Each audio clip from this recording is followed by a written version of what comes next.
Sou Igor Araújo, estou mais um papo com um especialista, sou residente de ortopedia e hoje estou com Rickson Moraes. Rickson é cirurgião de ombro e cotovelo do Instituto Nacional de Ortopedia e hoje a gente vai discutir uma causa muito comum, que é uma doença que assola muitos atletas, inclusive pessoas também praticantes de hipertrofia, musculação, que é a lesão do peitoral.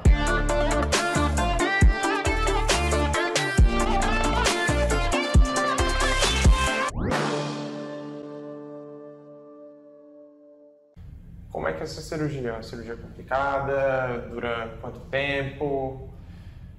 Quando a gente fala de lesão de peitoral maior, a gente tende a colocar tudo no mesmo saco, achando que todas as lesões são iguais, e que a gente sabe é que existem diversos tipos de lesão. Então, a lesão mais tranquila de ser tratada são as lesões por desinserção, né? A desinserção do tendão a partir da região proximal do húmero, anterior e proximal do húmero, porque você consegue refixar esse tendão no osso e é um tecido relativamente bem forte, mas existem lesões que elas são ou na transição miotendínea ou então até lesões mais musculares.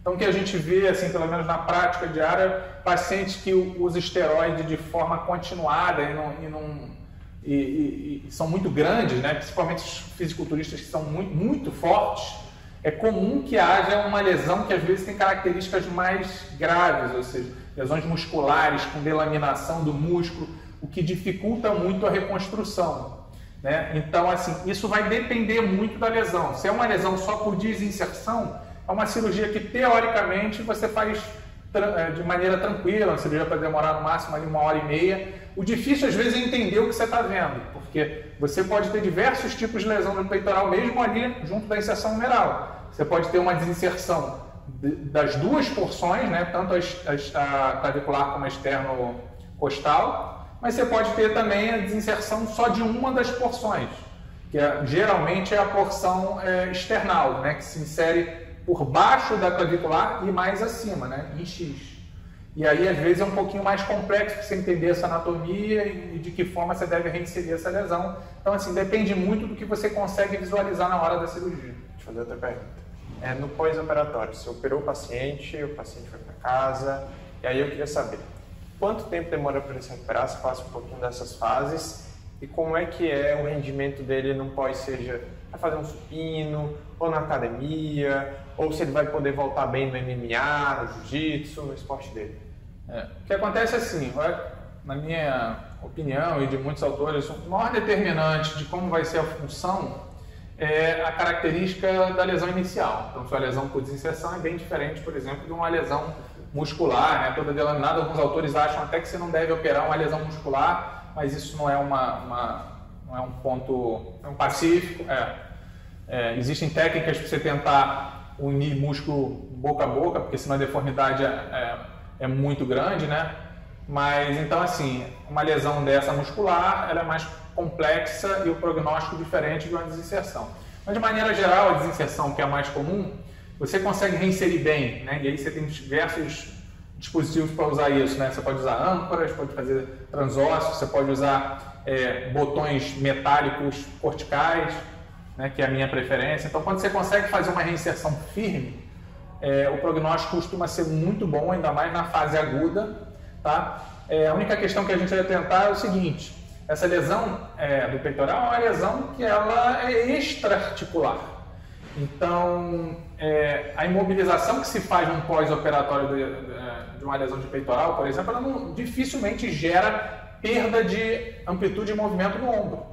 A semelhança do que acontece com o cotovelo. A gente tem uma lesão do tendão distal do bíceps braquial, mesmo o cotovelo sendo uma articulação que frequentemente ela perde mobilidade depois de cirurgia, nesse caso, isso é mais incomum, porque o bíceps é extra-articular. O problema é quando a cirurgia é intra-articular, intracapsular, que não é o que acontece aqui. Então, o maior risco que a gente tem, pela própria potência do peitoral, que é muito forte, é avulsionar aquilo ali. Ou então o músculo rasgar, o tendão rasgar. Então, a tendência, né, da maioria dos cirurgiões que tem experiência com essa lesão é de imobilizar isso por um período aí de 6 semanas, sem muito medo de rigidez. Essa é um tipo de cirurgia que você vai ganhar amplitude geralmente de maneira tranquila. E nesse tempo, geralmente em com tipóia, né, em rotação interna, você aproxima a origem e inserção do peitoral, então você não tensiona muito. Sim.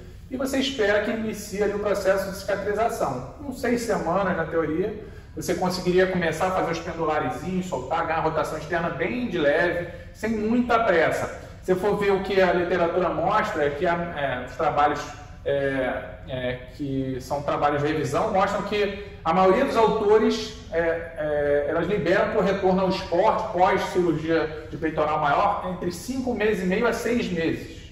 E essa é a minha conduta, eu não libero ninguém antes de 6 meses. Se eu tenho que fazer uma reconstrução, por exemplo, ou seja, usar enxerto, eu sou um pouquinho mais conservador, seguro mais. Mas, de maneira geral, 6 semanas de tipóia paradinho. Com 6 semanas é a primeira fase que você vai tirar a tipóia, liberar os pendulares, liberar a fisioterapia focada basicamente em analgesia e em ganho suave de amplitude. Esquece fortalecimento e vai ganhando movimento.